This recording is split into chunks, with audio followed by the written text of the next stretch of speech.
Hey everyone, What If Fan here, bringing you another exciting part of What If Ninja in Jujutsu Kaisen. You can find the fanfic title and the original author's name in the description below. Make sure to check it out and show them some love. If you enjoy the video, don't forget to like, subscribe, and ring that notification bell so you never miss an upload. Quick update, what if there was a different Luffy is now on hold, since we've caught up with the author. And heads up, what if Luffy became a marine will also be going on hold soon, as we're nearly caught up there too. So now, I need your help picking the next project for the channel. I'm currently deciding between these three fanfics. What if Ichigo awoke his true powers? What if becoming a mangaka in the One Piece world? What if reborn as Gohan in the future timeline? Please vote in the poll and let me know which story you'd like to see next. I'll take the top 2 picks and start working on those series next. Alright, let's jump into it. Chapter 61, To Do and My Barge In. Megumi, who was learning how to compress his cursed energy, was itching to do so. Although his main means of attack was summoning Shikigami, if he can become stronger, why not learn it? He wondered what was in Kazuma's head. He actually developed a training method to compress cursed energy. Come on, Megumi. Kazuma encouraged and then closed his eyes again. Ever since he had come back, Dojo has been pestering him, hoping to teach his students how to make a Rasengan. Kazuma believed that the part about compressing cursed energy could be learned, but the Rasengan is not suitable for everyone. For example, there is no need for Nobara to use a Rasengan. Wouldn't it be nice to compress the cursed energy to further increase the damage of the nails? In this way, the upper limit of the hairpin can be infinitely raised. How strong it can be depends on how much Nobara can compress the cursed energy in a short period of time. Judging from the time, Junpei should be arriving soon, but the exact time cannot be confirmed. Fortunately, the shadow clone he had sent out has already found Junpei. Once Mahito appears and tries to brainwash Junpei, the shadow clone will automatically disappear and mark the coordinates. It can also share memories with the original body. At that time, he can directly teleport there and teach Mahito a lesson. While Kazuma was thinking, a man and a woman walked in at the door. They looked aggressive and a hint of contempt flashed in their eyes. The man was To Do. He was tall and strong, and every inch of his muscles seemed to contain explosive power. The woman was wearing a black cheongsam and had a slim figure. She looked somewhat similar to Maki. Kazuma immediately remembered that this girl was Maki's sister, Mai. If he is correct, a fight was about to break out, which could be considered a test before the exchange meeting. However, the two's actions were beyond Kazuma's expectations. To Do and the other man just looked at Nobara and Megumi with disdain and walked straight towards him. Megumi secretly said, "Not good." Given the personalities of these two, they must have heard about Kazuma's deeds. The belligerent To Do is probably here to spar with Kazuma. What he was worried about was not Kazuma, but these two. Fighting with Kazuma is just asking for a beating, right? Megumi reminded, "My senpai, I advise you not to provoke him." Nobara crossed her arms across her chest, looking as if she was enjoying the show. Mai said, "Okay, Megumi, I've heard about his deeds. You actually said that his talent might surpass that of Yuta back then? I want to see what this person is capable of." To Do walked in front of Kazuma and looked down at him condescendingly. He said, "Hello, you must be Kazuma. What type of woman do you like?" As soon as these words were spoken, the tense atmosphere was instantly broken. Why? Megumi, Nobara, and Mai all twitched their lips. "No, buddy, you are so aggressive, and this is what you say?" To Do was extremely serious and urged, "Answer quickly. This question is very important to me. Men are fine too." Oh my god. Kazuma finally heard To Do's classic quote, and it was even directed at him. What type of woman does he like? He looked at To Do's expectant eyes and said seriously, "Since you asked sincerely, I will tell you mercifully, in order to prevent the world from being destroyed and to protect the peace of the Jujutsu world." At this point, Kazuma paused, causing everyone to look at him. To Do clenched his fists and said in a trembling voice, "So, what is your type?" Kazuma said seriously, gentle Wani-san, cold, lowly, mature, and many more. When these words were spoken, everyone was dumbfounded. Does this guy like such a wide range of women? There are so many people here, can't he be more restrained? Ah! Shut up! Tadu, who was stunned for a moment, suddenly yelled and held his head like a madman, tears streaming down his resolute face. He stared at Kazuma with extremely disappointed eyes. A tough guy crying? Kazuma was speechless. Didn't he just mention a few types of women he liked? Why did he react so strongly? Your hobbies are surprisingly not exclusive. After saying that, Tadu suddenly stepped forward and punched Kazuma in the face with his fist. Bang! Kazuma easily blocked his fist and locked it in his hand. Just as Tadu was about to launch another attack, Kazuma's eyes narrowed slightly, with a red light flashing. Tadu's body instantly stiffened, his eyes became unfocused, and his pupils trembled. After a few seconds, he suddenly pulled back. Gasping for breath, he looked at Kazuma in horror. You! In just a few seconds, the suffocating feeling of drowning and the feeling of being gnawed by countless ants swept over his body and his will almost being destroyed. He never wanted to experience this feeling again in his life. Did Kazuma show mercy just now? Kazuma came to his side and said calmly, "Go ask Yuji, maybe his answer will satisfy you." Tadu swallowed his saliva and nodded obediently. Seeing this scene, Mai was dumbfounded. What happened? Tadu, who was always fearless even in front of the principal of Gakkaganji, had become so obedient? Mai came forward with a puzzled look in her eyes. Tadu, what are you doing? Why are you suddenly so cowardly? Hush! Stop talking. Go! Tadu turned and left, not caring whether Mai followed him or not. Mai frowned slightly, looked at Kazuma deeply, and left with Tadu. As for Megumi and Nobara, they were not too surprised. After all, they knew the horror in Kazuma's eyes. Nobara said, "By the way, Kazuma, how do you know that Yuji's answer will satisfy that big guy?" The two looked at Kazuma with puzzlement. Chapter 62, Wearing Junpei. It's just a guess. After saying that, Kazuma secretly added in his heart, because of watching the anime. As for the true reason? It must be because of Yuji's domain. Brotherhood for all. Tadu will soon become Yuji's brother, then there's Choso, and even Sukuna has some connection to him. The most outrageous part? Kenjaku is actually Yuji's mother. So, Yuji's father was. Anyway, in Jujutsu Kaisen, is there anyone with stronger connections than Yuji?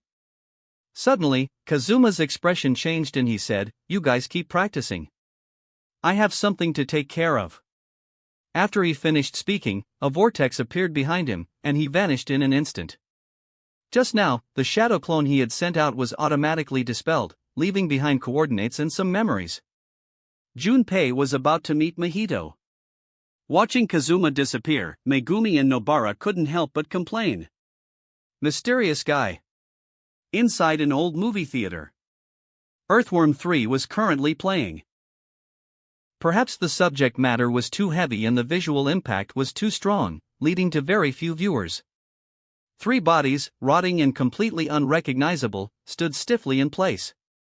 Their faces were frozen in expressions of terror, as if they had witnessed something horrifying. Junpei stared at the 3 corpses before him in disbelief. Though their features were mangled beyond recognition, he knew exactly who they were, the bullies who had beaten him up this morning. A sense of satisfaction flickered through his heart. Is this something a human can even do? Suddenly, an image flashed in his mind, a man with pale skin, blue hair, and stitches all over his body. Just moments ago, those 3 had been causing a ruckus in the theater when the blue-haired man had walked up to them. And then, this. That guy had done it. Just by touching them, he had killed the 3 punks who had tormented Junpei for so long. Thinking about it, Junpei didn't feel fear. Instead, a deep yearning for power surged within him. I have to find him. Without hesitation, Junpei ran after him. In a deserted alley. Wait a moment. Junpei panted as he caught up, staring at Mahito's back. You did that, right? Mahito smirked, glancing sideways. He asked, so what if I did? Didn't those guys deserve it? Or were they important to you? Are you looking for revenge? As he spoke, his forearm morphed into a sharp, bone-like blade. Junpei's breath hitched. So strong. If he had that kind of power, who would dare to bully him? Who would dare to mock his mother? I want to become as strong as you. Before he could finish his sentence, the dark wall beside him rippled. A vortex appeared and Kazuma stepped out. Mahito's pupils shrank. Without hesitation, he shut his eyes. There was no mistaking it. This was Kazuma. After the Jogo incident, Hanami had used his curse technique to simulate Kazuma's face, so Mahito recognized him immediately. Hey, don't be so tense, Kazuma said, studying Mahito with interest. He hadn't expected Mahito to be so decisive, shutting his eyes the moment he saw him. Mahito kept his eyes shut and smiled. He said, your ability is strange, so I'd better be careful. That was the intel Hanami had gathered at great cost. Of course, he took it seriously. Though he would have liked to fight Kazuma, he was in a city. The 3 corpses in the theater would soon be discovered. The police and sorcerers would come soon. It was better to save the real battle for Shibuya. Kazuma's appearance didn't ruin his plans, it just forced him to act sooner. He had already figured out Junpei's home address. All that was left was to slip Sukuna's finger into his house. He could already imagine Junpei's look of despair. Mahito's mind raced, and he made his decision. Bye. With a playful wave, his body twisted into a grotesque shape, slithering underground like a worm. Kamui. The ground warped, rubble exploded, and a severed tail dropped to the ground, still twitching. Such a quick reaction. Mahito's combat power might not be the strongest among the 4 disaster curses. But he was definitely the hardest to kill. During a fight, he could reshape his body and reposition his vital organs at will. This allowed him to shift his weak points at crucial moments, dodging fatal attacks. However, Nobara's resonance was the perfect counter to his ability. Once her nail struck, the technique would directly target the soul, causing irreparable damage. You, who are you? Junpei took 2 steps back, eyeing Kazuma warily. This guy was strong. He hadn't even seen how Kazuma had attacked. Could he kill him too? Kazuma stepped forward, a smirk on his face. Young man, do you desire power? Kazuma spent the next 10 minutes giving Junpei a crash course on Jujutsu. Curses. Sorcerers. Curse users. Junpei muttered under his breath.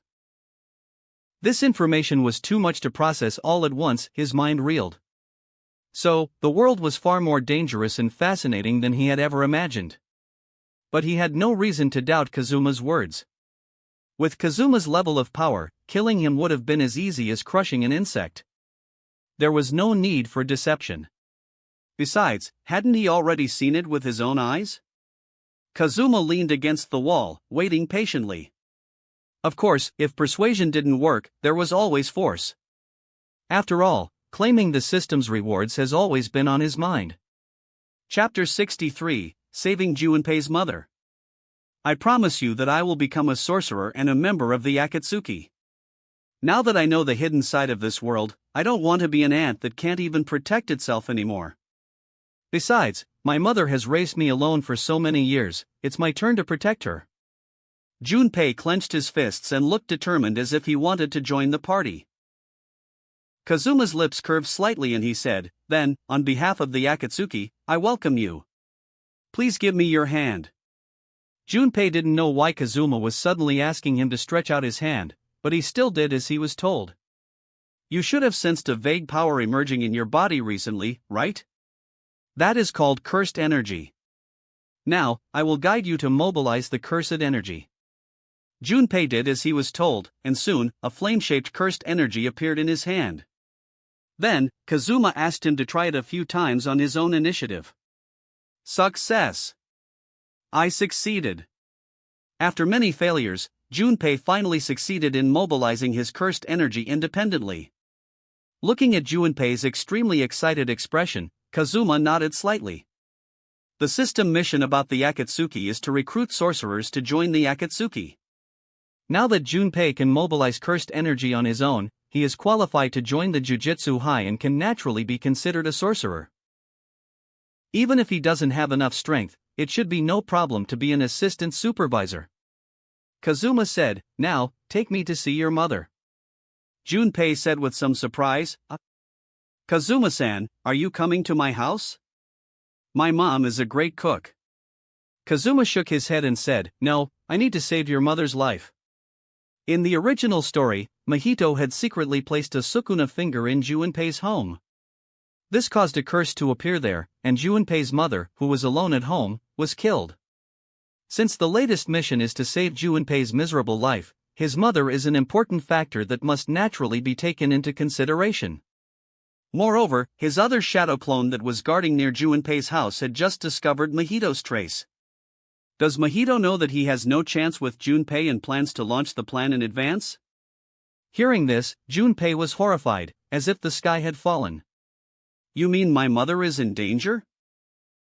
Kazuma explained, "Yes, the man with stitches all over his face has been paying attention to you for a long time. He has investigated everything about your experience and family situation." Junpei showed a look of horror and realized. He said, "His purpose is to completely detonate the negative emotions in my body, so that I can become a cursed spirit for him to control?" Just now, through Kazuma's introduction, he already knew some general information about Mahito's ability. So, the scene in the cinema was deliberately prepared for him to see. Mahito knew that he had been subjected to bullying for a long time and must have an immense desire for strength. Thinking of this, Junpei broke out in a cold sweat. If Kazuma hadn't appeared in time, he would have fallen into an endless abyss. If Kazuma hadn't intervened, Mahito's actions might have been even more disgusting. He would place Sukuna's finger into Junpei's house to attract cursed spirits to kill his mother, and then put the blame on the classmates who had bullied him. The dark Junpei would then confront Yuji. In the end, Junpei would also disappear in the flow of betrayal and despair. Junpei's life would not at all be peaceful. Junpei was so anxious that tears were about to flow out from his eyes. He anxiously said, "Kazuma-san, let's go." Kazuma nodded and said, "Hold my shoulders firmly." Junpei, who trusted Kazuma immensely, did as he was told immediately. A vortex appeared and the two disappeared on the spot. In Junpei's house, a beautiful woman with a pretty face and short wavy hair was sleeping soundly on the dining table. The dining table was filled with the dinner that had been prepared long ago. She was waiting for her son's return. Little did she know that in an inconspicuous corner, there was an ominous dry finger. It would surely attract cursed spirits soon. Mahito, who was hiding outside the door, grinned evilly. Beautiful things are meant to be destroyed. If the only light in Junpei's heart were to dissipate, it would surely give rise to unimaginable cursed energy, right? Although he didn't know why Kazuma had suddenly appeared and disrupted his plans, did he really think this would stop him? Instead, it just hastened the tragedy. Ha ha ha. Junpei, go hate this world, and all the sorcerers along with it. After doing all this, Mahito disappeared into a dark corner. At the dining table, the beautiful woman who was sleeping soundly frowned slightly, as if she was having difficulty breathing. Behind her, a thick and dark cursed energy loomed, and a cursed spirit with a hideous face appeared. Human, delicious food. A strong sense of death arose in her heart, and the beautiful woman felt a chill on her back and she suddenly woke up. Looking back, she saw an extremely horrifying scene. Just then, a whirlpool appeared and two figures walked out. Kamui. The space twisted, and the cursed spirit's head was twisted off. Thump! The headless body fell down, struggled a few times, and then became motionless. Flames burned the body into ashes. Kazuma used a sensory ninjutsu and quickly found Sukuna's finger hidden in the corner. Then, he placed the finger into the Kamui dimension. After doing all this, he looked at Junpei's mother, who was still in shock, and comforted her in a soft voice. "Auntie, it's okay." Junpei shouted in relief, "Mom." The beautiful woman looked at the corpse of the cursed spirit on the ground with dull eyes. Then her gaze landed on Kazuma, who was smiling. "What the hell is going on here? What is this monster on the ground? Also, does the handsome boy standing next to her son have superpowers like the ones from the movies? Thank you." Although her worldview was challenged, she still immediately bowed to express her gratitude to her savior. After Junpei helped her onto a stool, he looked at Kazuma with immense gratitude. If it weren't for Kazuma, his mother might have met with an accident. Moreover, he also taught him how to use cursed energy and gave him the ability to protect himself. He can probably never repay such a favor in his entire lifetime. Kazuma injected a gentle chakra into Junpei's mother's body, helping to soothe her frightened mind. He also left a flying thunder god mark on her neck. After doing all this, Kazuma said, "Junpei, come out with me." Okay. Chapter 64, Trapping Mahito's Clone. In the corridor. Kazuma patted Junpei's shoulder and looked toward a dark corner of the hallway. Kazuma said, "Come out. You're a special grade curse. Hiding like a rat doesn't suit you, does it?" Junpei, standing beside him, was momentarily confused and then he quickly realized something. Could it be? Snap. Snap. Snap. A man with stitches across his face stepped out, while clapping his hands with a seemingly harmless smile. Mahito said, "Kazuma, you are like a parasite in my gut. You saw right through my plan. But I must admit, I'm curious. How did you detect my presence?" Mahito's voice was casual, but his narrowed eyes betrayed his curiosity. He wasn't bothered about his plan being exposed, but the fact that he had been found so easily was unsettling. Was Kazuma's perception sharper than his own? Kazuma smirked in disdain. With the meticulous observation of his eyes, capable of perceiving the faintest fluctuations of energy and his space warping technique, there was nowhere for Mahito to hide. On top of that, Kazuma could tell this wasn't even the real Mahito, just a clone. His sensory technique covered nearly an entire block, but there was still no sign of the real body. That could only mean one thing: Mahito's true form was hiding somewhere far beyond his range. No comment. Kazuma replied flatly. The moment those words left his mouth, space distorted behind the clone's head. A sudden wave of impending death surged through Mahito's mind. He had no time to think. He just dodged instinctively. Bang! Half his head was crushed by the distortion of space, sending blood spurting out. Clutching the mangled remains of his skull, Mahito staggered back, eyes filled with shock. What kind of ability is this? He hadn't sensed any energy fluctuation at all. It's those damn eyes again. Had he not possessed an exceptional intuition, he would have been obliterated instantly. Kazuma lightly said, "I'm about to cast a genjutsu now." That was all Mahito needed to hear. He immediately shut his eyes, fingers digging into his palms. Damn it! This was humiliating. Kazuma was toying with him like a child. But he had to suppress his rage. He'd underestimated Kazuma before, assuming genjutsu was that he was good at. But now, he knew that this guy could manipulate space as well. This was valuable intel. Even if his clone is destroyed, the information will be transmitted back to his original body. But that also meant he needed to find a way out of this situation. If his clone perished, his soul would suffer damage, and his real body would experience a backlash. So, he put on an easygoing smile and said, "You're full of surprises. But I'm afraid I won't be able to keep you company any longer." But the moment he finished speaking, Kazuma vanished. Before he could react, a pair of powerful hands clamped around his head like a vice. Then, a vortex appeared and both figures disappeared. Junpei was left standing in shock. That was way too fast. Kazuma, is he really just a first-grade sorcerer? He had mentioned before that Mahito was one of the most dangerous special-grade curses. But when facing Mahito, Kazuma had made it look effortless. Junpei clenched his fists. He has to get stronger. He can't just rely on Kazuma. He has to protect his mother and prove his worth. In a strange dimension, Mahito was now pinned to the ground, his limbs bound. Kazuma stood above him on a high platform, looking down. I have to say, your clone is pretty convincing. Mahito's pupils shrank in horror. How did Kazuma know this? This clone was virtually identical to his true body, aside from a slight difference in power. But Kazuma had seen through it at a glance. And where even was this place? He couldn't sense any cursed energy. This place wasn't connected to the real world at all. It was like being completely isolated. Only now did he realize just how terrifying Kazuma truly was. No wonder Jogo had been so wary of him. Before, they had thought that Kazuma's genjutsu could be countered.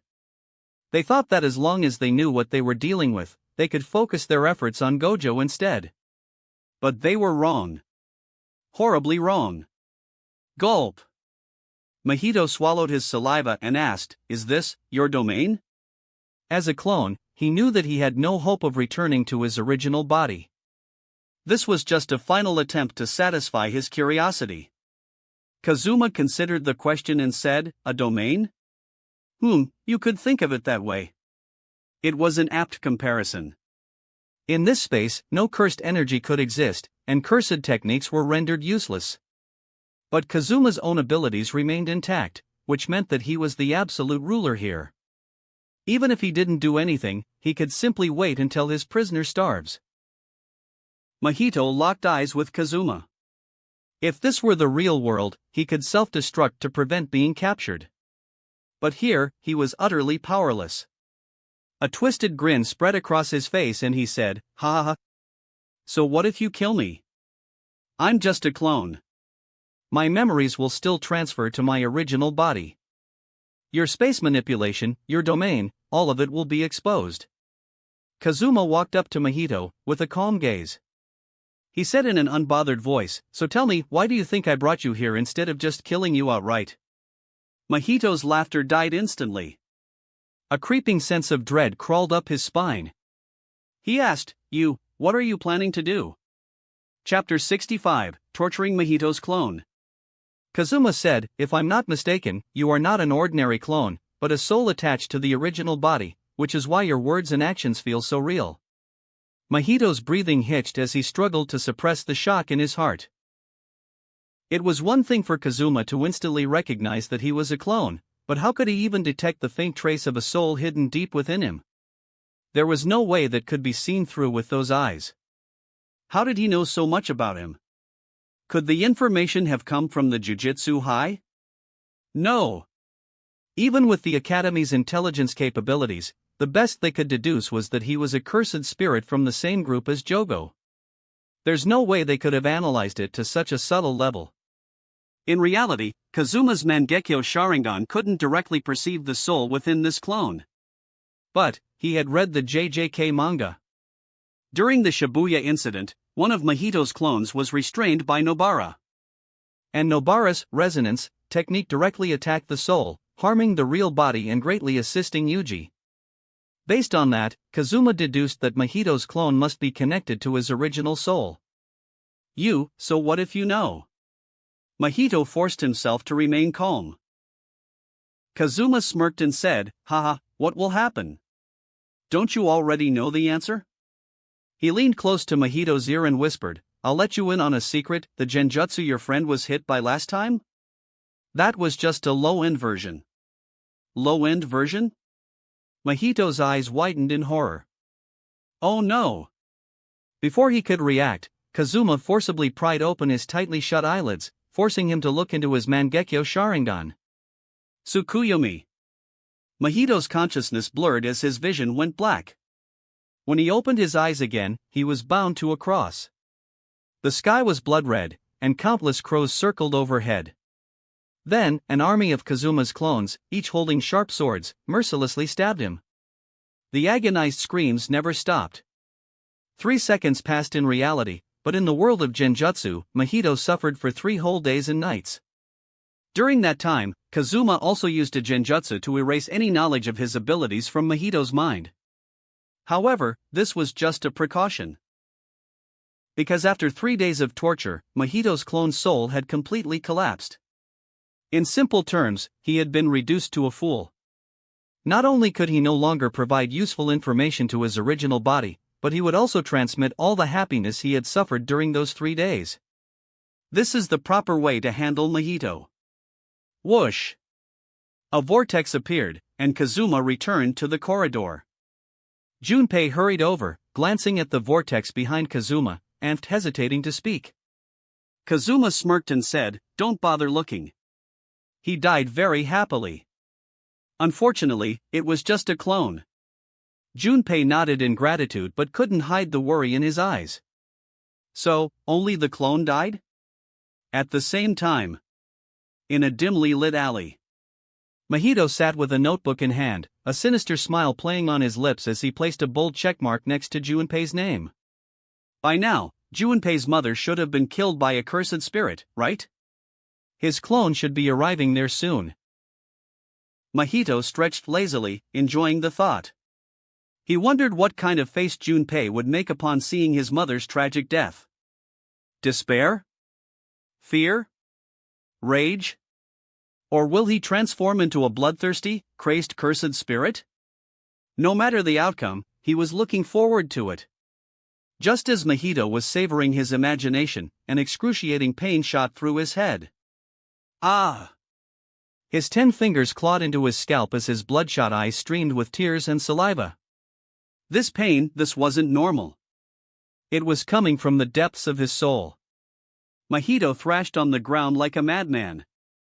If Kazuma were here to witness this, he would probably sigh and say, "Isn't this just like when Sun Wukong was under the curse of his headband tightening?" At that moment, Mahito felt as if his very soul was being repeatedly minced in a meat grinder. But what confused him the most was, where was the footage of Junpei's mother's death? The memories sent back were completely fragmented. There was no useful information at all. Could this be Kazuma's doing? But before he could think further, the excruciating pain consumed him. Foam gathered at his mouth, and Mahito collapsed and fainted. It wasn't that his willpower was weak. Rather, he had just experienced 3 days of Tsukuyami's happiness. Inside a warmly lit home, 3 people sat together at the dining table, talking and laughing. "Wow, Auntie's cooking is amazing," Kazuma praised sincerely. So, this is what a home-cooked meal tastes like. Having grown up in an orphanage, he had never experienced such warmth. Maybe it was the comforting atmosphere that made everything taste even better. Nagi happily said, "It gives me such a sense of accomplishment to be praised by our benefactor." Nagi rested her chin in her hand while smiling. Her cheeks were slightly flushed from the alcohol. She was happy to see her son, who had always been introverted, bonding with such a dependable older brother figure. Junpei had finally found a friend. And not just any friend, one far beyond ordinary people. As his mother, she felt proud. Kazuma had previously told her everything, the hidden side of this world, Junpei's situation, the dangers that lurked. Kazuma had expected her to struggle with accepting the truth.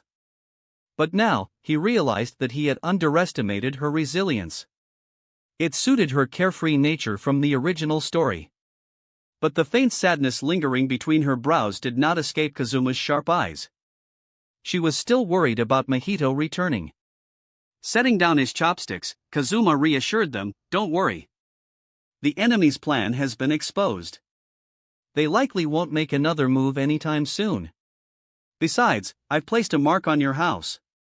If there's any danger, I can arrive instantly. If you're still worried, you could always move to Tokyo Jujutsu High." Chapter 66, Kazuma's Choice. After all, Kazuma is a teacher at Tokyo Jujutsu High, and Junpei is about to join it as well. He believed that Yaga would agree to this small request. This is also the safest method. Junpei said, "Mom, listen to Kazuma-san. Let's move to Tokyo Jujutsu High. There's no one here worth staying here for anyway. They will only make sarcastic remarks anyway. Nagi was stunned and hesitated. She naturally knew that Junpei was referring to the nearby neighbors. Because they were a single-parent family, Nagi and Junpei had always been unpopular. Nagi didn't care about what the neighbors said behind their backs. It was not until now that she realized that she had not only ignored the gossip, but also her son's feelings. Thinking of this, she suddenly stood up and bowed deeply to Kazuma. She said, "I don't know how to repay your kindness, I can only." Tokyo Jujutsu High. Kazuma roughly described the experience of Junpei and Nagi to Yaga. While Yaga was hesitating, he took out his trump card, Sukuna's finger. So, Yaga immediately arranged accommodation for Junpei and Nagi that night, and his attitude was as good as it could be. After saying goodbye to Junpei and Nagi and returning to the dormitory, Kazuma couldn't wait to check out the system. Long-term mission: the higher-ups of the Jujutsu Society are corrupt. Refuse to work for them. Please create the Akatsuki and invite sorcerers to join. Progress, 3/3, completed. Reward, Eternal Mangekyo. Just as he was about to receive the reward, a reminder came to his mind again. Ding! Congratulations to the host for completing the mission. Hashirama's cells are being distributed. Kazuma was so excited that he immediately sat up straight. The Eternal Mangekyo he had been dreaming of was finally in his hands. Receive. Kazuma could feel his pupils trembling wildly, and his Mangekyo Sharingan seemed to be transforming. Accompanied by a needle-like stinging pain, hot tears dripped into the palm of his hand. Hiss. Kazuma's breathing became rapid, and he quickly closed his eyes and covered them tightly with both hands. This feeling was somewhat similar to the first time he had gotten the Mangekyo Sharingan, but the aftereffect was much stronger and longer lasting. Half an hour later. The pain was gone, replaced by an incomparably comfortable warmth. Kazuma slowly opened his eyes, and a dazzling blood-red light flashed. It was already night and it was pitch black all around, but now he could clearly see every corner of the room. Even when he gazed outside the window, the patterns on every leaf could be clearly seen. Is this the Eternal Mangekyo? The most obvious change was the further improvement of his observation ability. But Kazuma knew that it was much more than that. The biggest difference between Eternal Mangekyo and Mangekyo lies in their side effects and abilities. The side effects of the Eternal Mangekyo are almost zero. Now, he no longer needs to worry about becoming blind due to overuse of his eyes. Moreover, Kazuma could clearly feel that this transformation of his eyes had brought him a new ability. Amaterasu. The black flame that never goes out. Once the enemy is ignited by Amaterasu, they will either have to cut off the part of their body affected by it or just accept their fate of being burned to death. Although in Naruto, no one has ever been burned to death. Except for White Zetsu. This can be found out through this fight with the real person. They are very cautious when facing themselves. The real person even fought with his eyes closed the entire time, not giving himself any chance to perform magic. Now I have one more trump card, Amaterasu.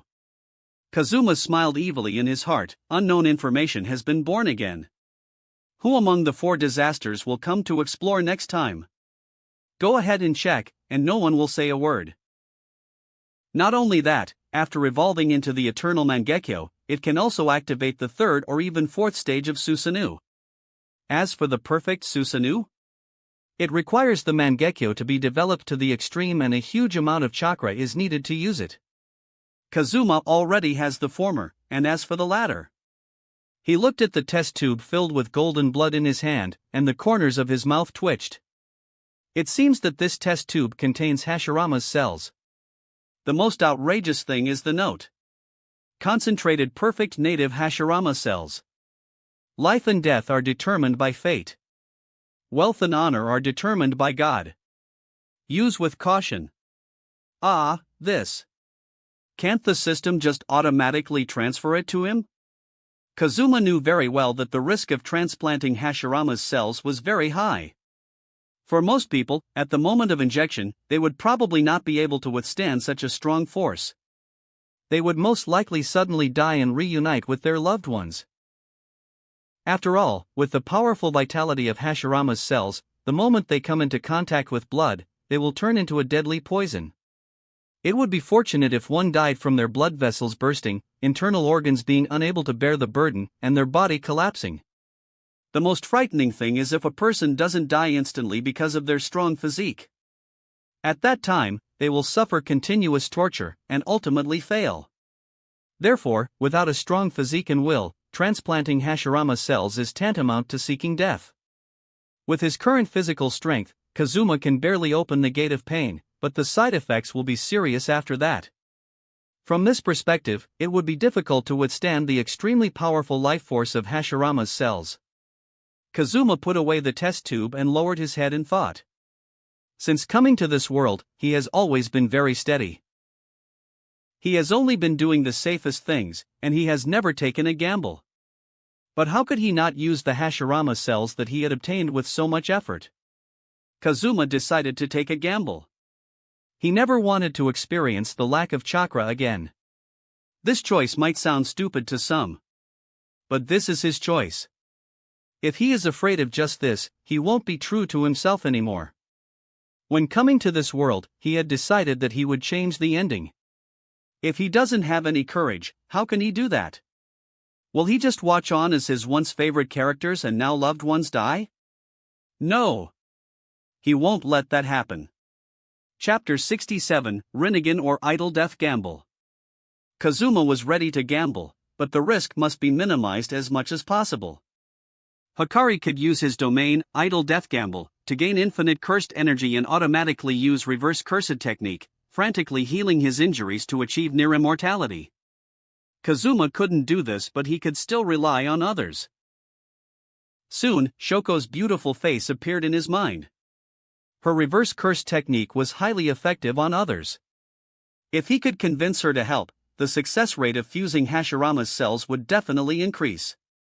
But considering that Shoko might run out of cursed energy, an additional support is needed. This reminded Kazuma of Utaheim.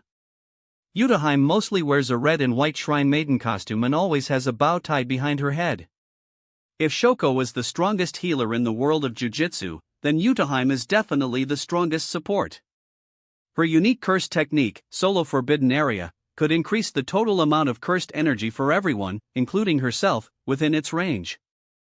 If Utaheim continuously provides amplification for Shoko, and Shoko continuously provides healing for him, then the probability of success would increase drastically.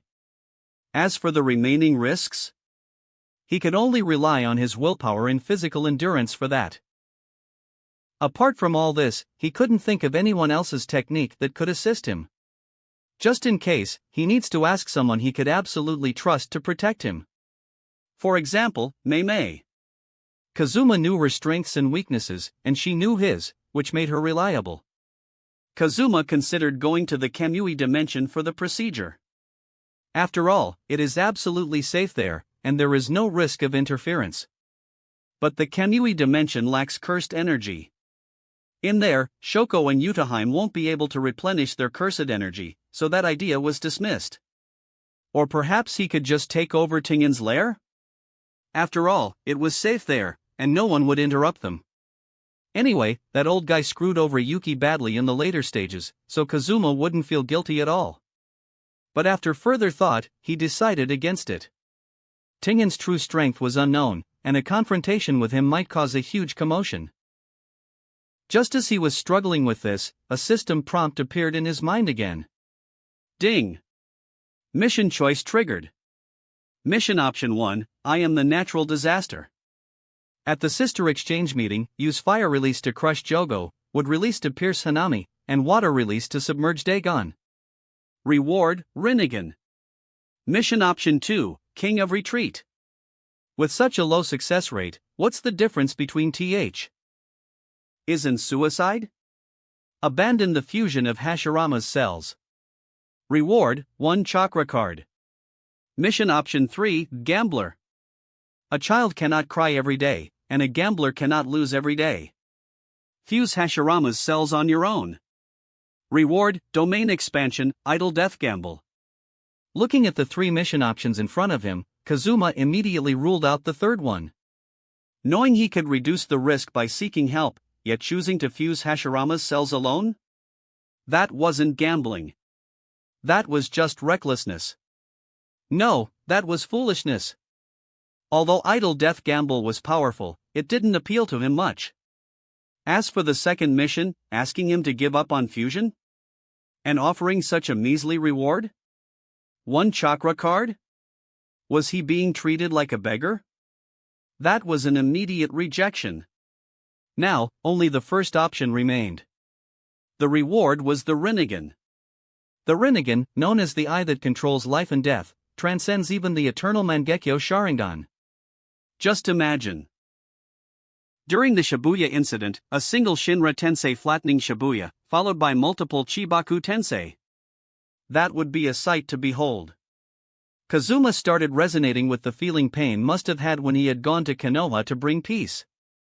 However, Kazuma believed that, to some extent, the eternal Mangekyo Sharingan was more practical. For example, the Kamui ability of his current eyes, whether in attack or defense, was no weaker than the Rinnegan. If he had to change his eyes to Rinnegan, he would only change one eye and ensure that he keeps his Kamui no matter what. This was his greatest defense against Sukuna's cleave. After all, in the original story, Sukuna had used cleave to kill Gojo. Kazuma couldn't guarantee whether Sukuna would use that on him. When it came to cutting techniques, he, Uchiha Kazuma, had to acknowledge Sukuna as the best. Retracting his thoughts, Kazuma carefully analyzed the mission requirements. Sure enough, the first option was the best fit. Using would release to pierce Hanami? He will need Hashirama's cells for that, there was no other way. But was that kind of piercing appropriate? However, from the mission details, it was clear that Dagon and Jogo would also appear. This was a major deviation from the original events. It seemed that Kenjaku had considered factors beyond just Gojo. Kazuma himself must have played a role in these changes. If that were the case, then what was the point of the competition between the two schools? In the original storyline, Hanami alone could push everyone to their limits. And now, Jogo and Dagon have been added to the mix. At this point, it won't be an exchange event anymore. It will be a battle royale. The butterfly effect was growing stronger and stronger, perhaps even Kenjaku might take action. But then again, the chances were slim. After all, Gojo was still around. That's it. Kazuma gave up on the idea of picking a separate location. He would fuse Hashirama's cells directly in the forest battlefield of the exchange event. And while at it, he could prepare by marking the area with Flying Thunder God imprints in advance.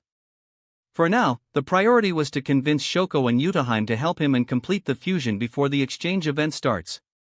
The next morning, Gojo was absent from school because he had received information regarding Geto. As a result, the task of guiding the students had been assigned to Kazuma. But Kazuma had a feeling that Gojo had vanished on purpose. Afterward, Kazuma held a special meeting with Maki and Junpei. After all, these two were members of the Akatsuki, so their strength had to be formidable. Chapter 68, Asking Shoko and Yutaheim for help. After doing all this, Kazuma came to the infirmary. When he opened the door, he found Shoko and Yutaheim enjoying the air conditioning, with soap operas playing on their phones. Shoko asked, Kazuma, have you finished teaching your students? Shoko glanced sideways at Kazuma and smiled. Yutaheim looked at the two of them meaningfully and said, well, I won't interrupt you guys. Go ahead and chat. However, Kazuma raised his hand to stop Yutaheim and said with a smile, would you two like to go for a drink? I'll treat you.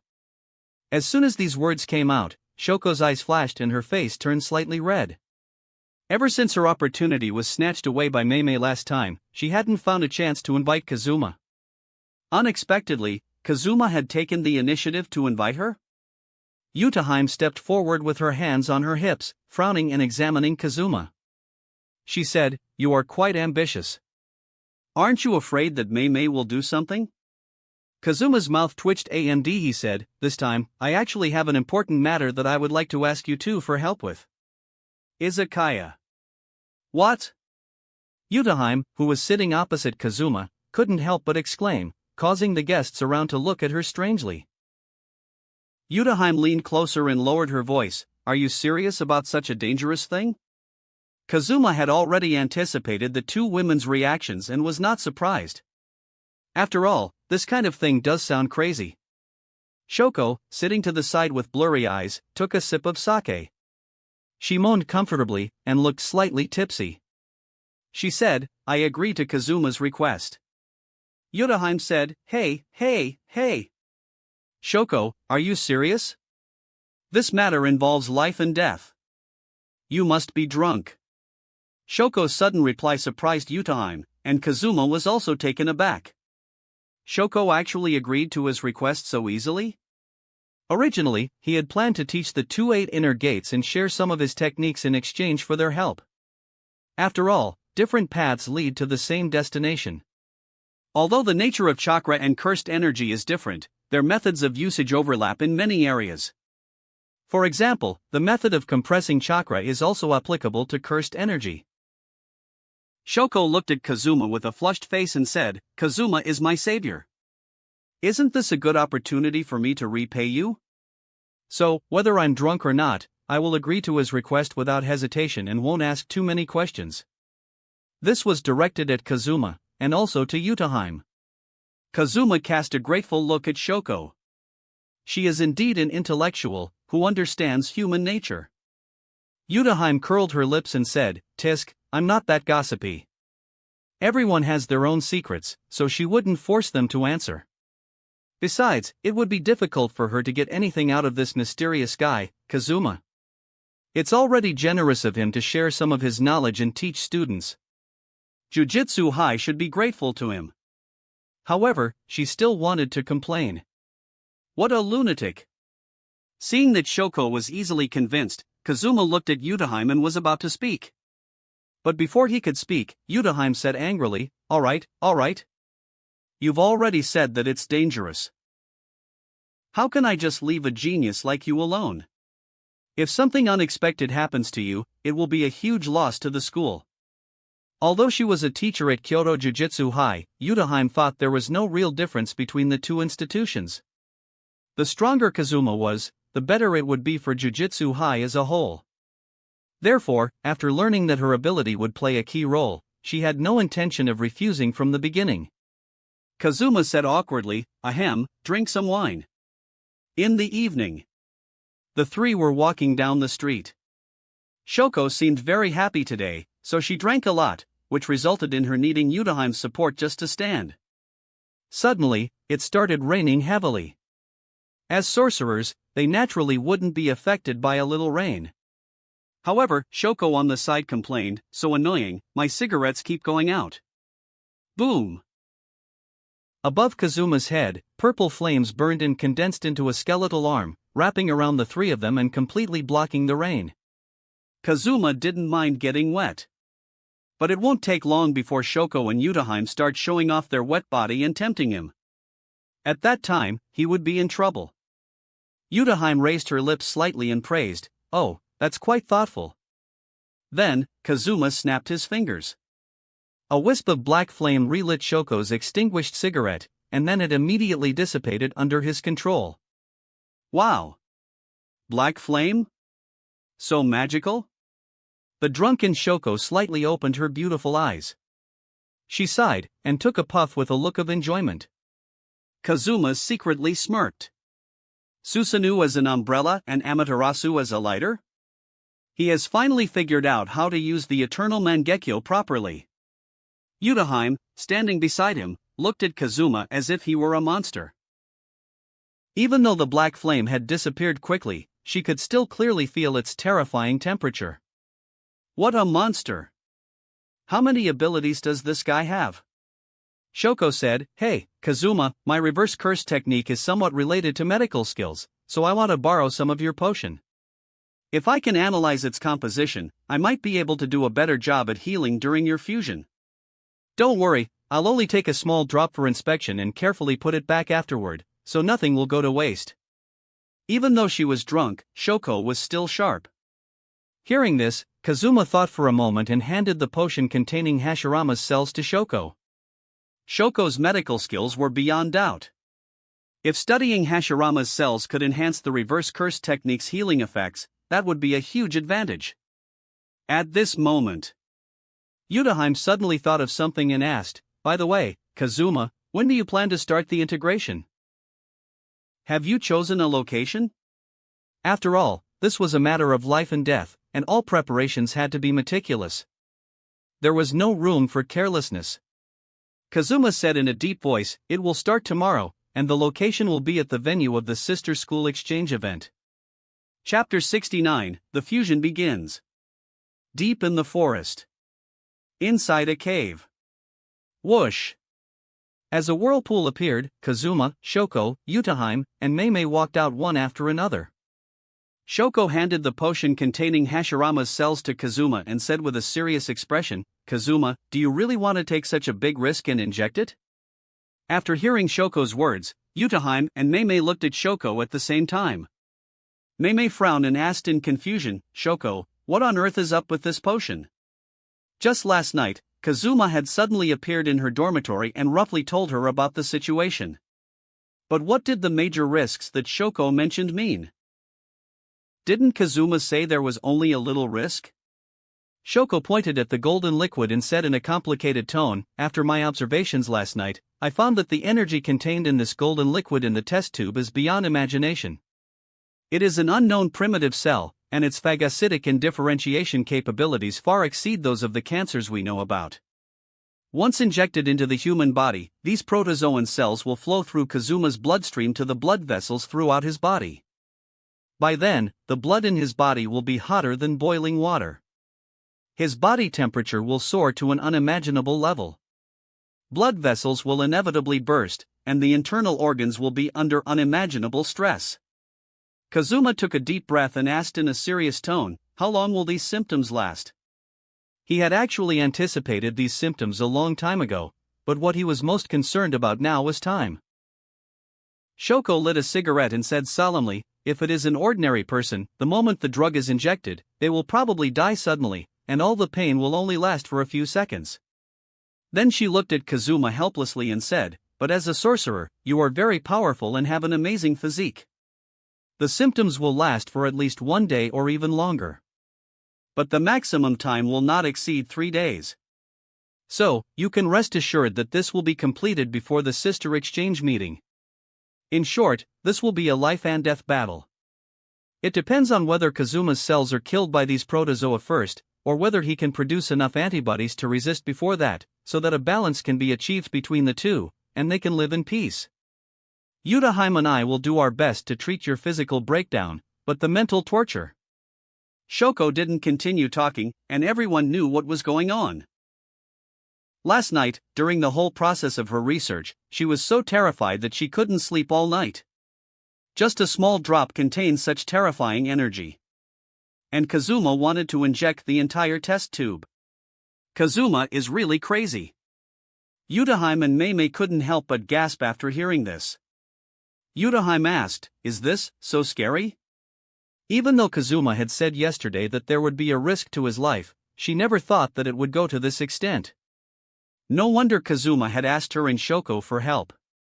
If he were alone, he would be in great danger, and he still is.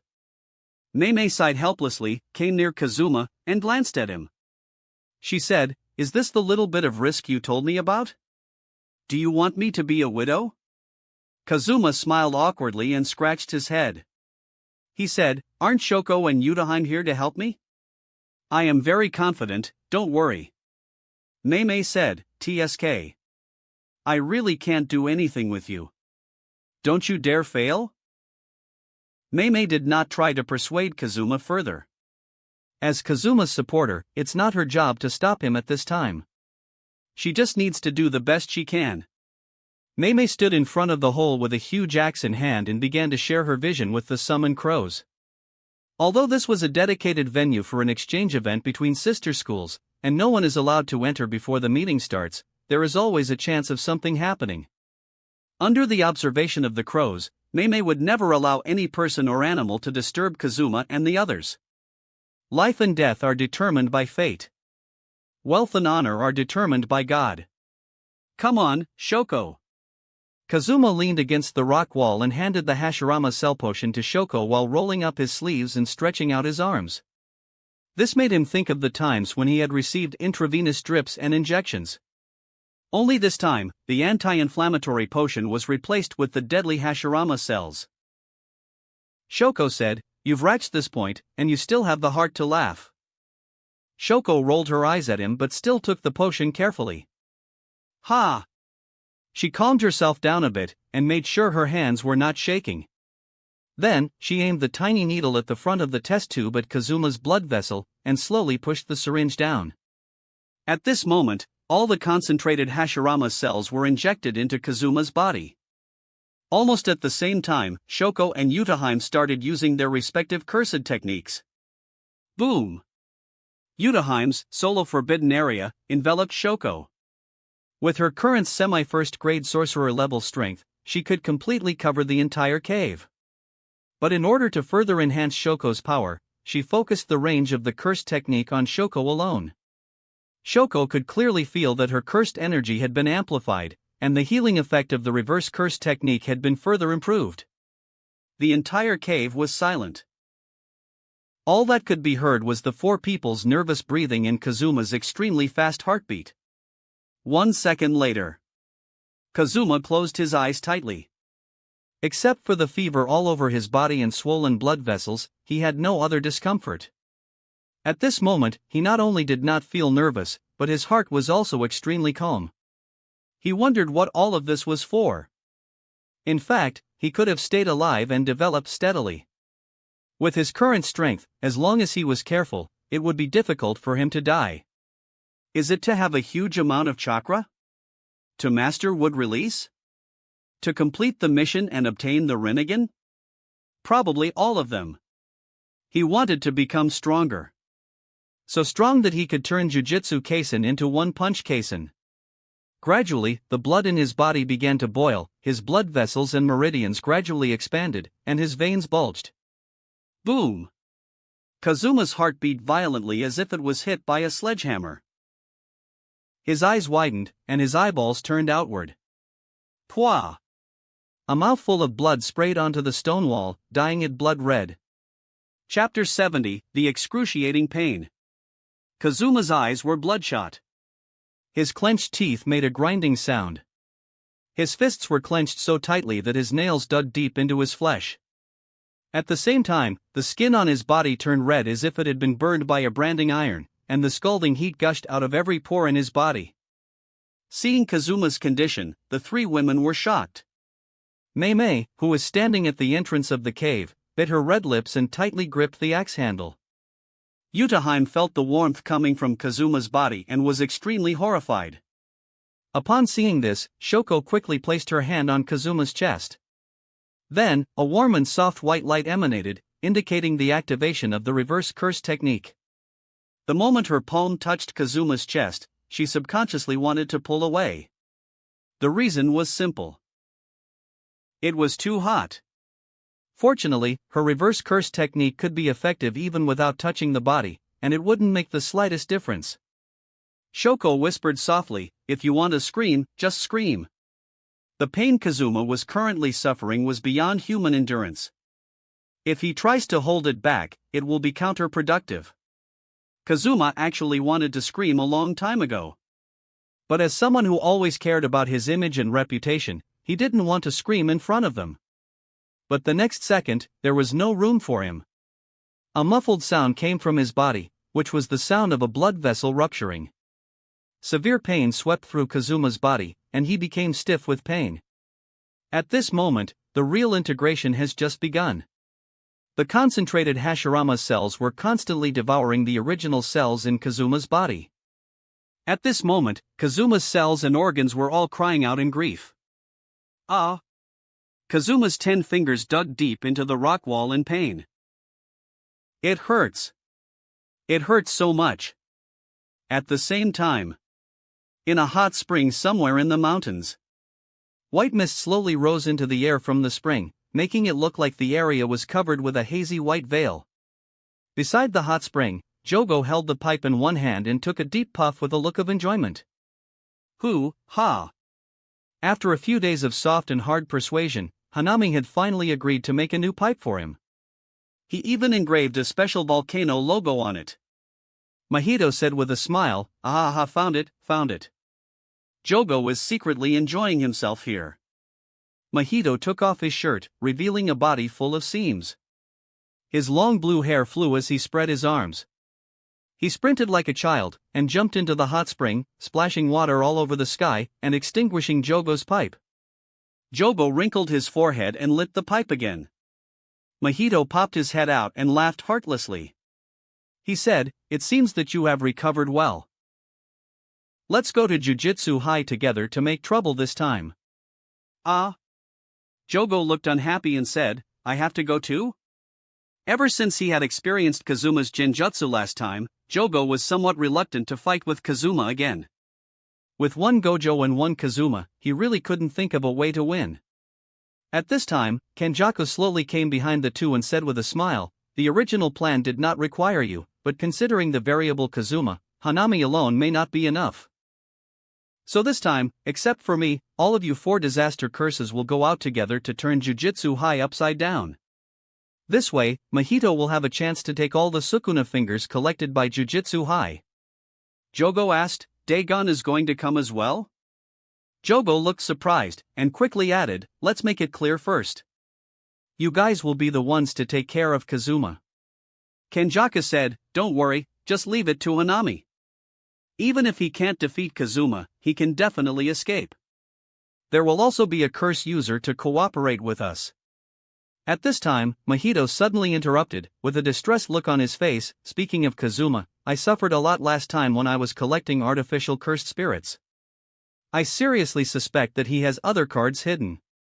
Kenjaku smiled helplessly and said, "I had warned you guys a long time ago not to get too careless. But you guys are all more stubborn than the other." Mahito put his hands behind his head, lying flat on his back. He floated on the hot spring, his eyes full of fighting spirit. He said, "I've decided. Jogo, let's stick to Geto's plan. Only Sukuna can deal with Gojo. I am really looking forward to it. What a scene it will be when the strongest fights the strongest. It would be great if I could transform Gojo and Sukuna into my artificial cursed spirits." Mahito began to daydream. Interesting. Jogo's fighting spirit rekindled, and the miniature Mount Fuji above his head was ready to erupt. The temperature around him suddenly rose. "It doesn't matter if I am wiped out. I don't have to be the one standing laughing out loud 100 years later. As long as we curses can eliminate these filthy humans, that will be enough. After all, we are the new humans." Mahito said, "Calm down, Jogo, the hot spring has turned into boiling water." 3 days later. Today, the weather was fine. Today is the day of the sister school exchange event. On the tiled path through the forest, all the 1st and 2nd grade students of Tokyo Jujutsu High had arrived. "What? Instead of going to Kyoto for sightseeing, we are going there for an exchange event?" Nobara stood motionless like a petrified statue. She looked at the pink suitcase beside her, as well as the large and small bags of snacks and clothes, and fell into deep thought. Yuji burst into laughter and said, "Ha ha. Only a woman like you, who is obsessed with shopping, would miss here." Nobara angrily said, "Do you want to die?" The laughter stopped abruptly, and Yuji immediately hid behind Megumi. Then he continued to tease, "What a violent wild woman. Only Kazuma can deal with you." Maki interjected, "Stop it, the people from Kyoto Jujutsu High will be here soon. Don't let them laugh at you." Maki raised her hand to interrupt the two of them. Panda and Inumaki also agreed, with fighting spirit burning in their eyes. Tap. Tap. Tap. A sound of footsteps came from far away at the bottom of the stone steps. Yuji and others all looked over there. That wraps up this part of What If Ninja in Jujutsu Kaisen. Thanks so much for listening. As always, new parts drop every 4 days, so be sure to stay tuned. Just a quick reminder, what if there was a different Luffy is now on hold, since we've caught up with the author. And heads up, what if Luffy became a Marine will also be going on hold soon, as we're nearly caught up there too. So now, I need your help picking the next project for the channel. I'm currently deciding between these 3 fanfics. What if Ichigo awoke his true powers? What if becoming a mangaka in the One Piece world? What if Reborn as Gohan in the future timeline? Please vote in the poll and let me know which story you'd like to see next. I'll take the top 2 picks and start working on those series next. If you enjoyed the video, don't forget to like, subscribe, share it with your friends, and please consider supporting the original author as well. See you in the next one.